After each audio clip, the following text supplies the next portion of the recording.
Hi guys. So for my RAK project, I read the book The Maze Runner by James Dashner. It's an incredible book for those of you who haven't read it. Now, I'm going to keep this video short, sweet, and to the point. The book The Maze Runner is basically about this boy named Thomas who's transported, and he just shows up in this completely unfamiliar world that he has no idea about. Let's call this world the maze. Now him and the 50 other boys that are there with him have to find a way out, to escape, to survive.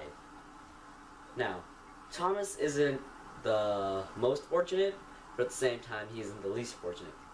He isn't the best, but at the same time he isn't the worst. And that's what makes him really a great character to analyze. Thomas knows that he has to work together as a team. He knows that all 50 of them have to work together as one in order to survive and get out of this maze. So he takes every opportunity he can to help out those who are less fortunate than him in order to, well, survive, in order to keep themselves going. He even risks his life to save others, and that really stood out to me. Now, onto my RAK project. Recently I had to take a trip down to Sick Kids Hospital in Toronto, and while I was there, and I looked around, and I thought, wow, this place is huge. There must be hundreds over hundreds of sick kids admitted here. And that made me feel, well, really bad. Because I thought, wow, all these kids with disabilities and illnesses, I mean, they're just kids. What can I do for them? Here's a picture that I took from the atrium of Sick Kids Hospital. Just to give you a picture of how big this place really is. Get it? Just to give you a picture of... Never mind. So anyways, it got me thinking, what can I do to help all these unfortunate kids like Thomas did in the book? And then it hit me. What do all kids love? Toys! So I gathered up some of my old toys and I asked some of my friends to do the same. I also went to places like Walmart and the dollar store and I bought a lot of new toys as well as balloons and cards to give out to these kids. Now, what I wanted to do, and I called the hospital in advance to do this, I'm going to go around to kids in the rooms, meet them face to face with their parents, and I'm going to give them each a few toys, a balloon or two, and a card that just says that we're here for them.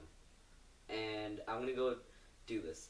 But unfortunately, due to patient confidentiality, etc., etc., I will not be allowed to film this or take photographs of this while I'm doing it.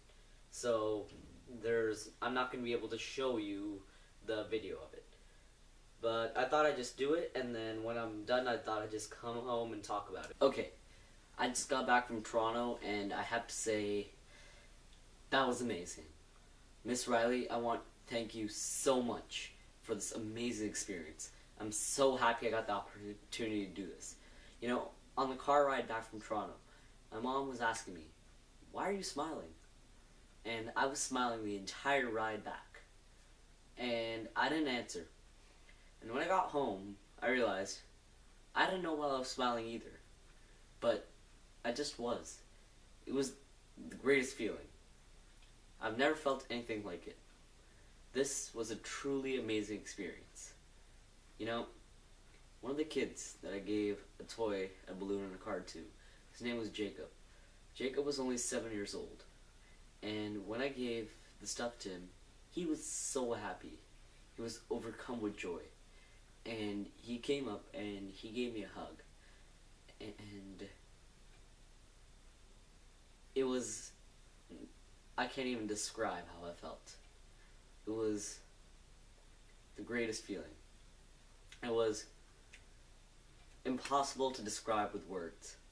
Such a great feeling, such a great experience. Again, I want to thank you so much, Miss Riley, for letting me do this, and I want to thank all of you guys for watching my video. Thank you.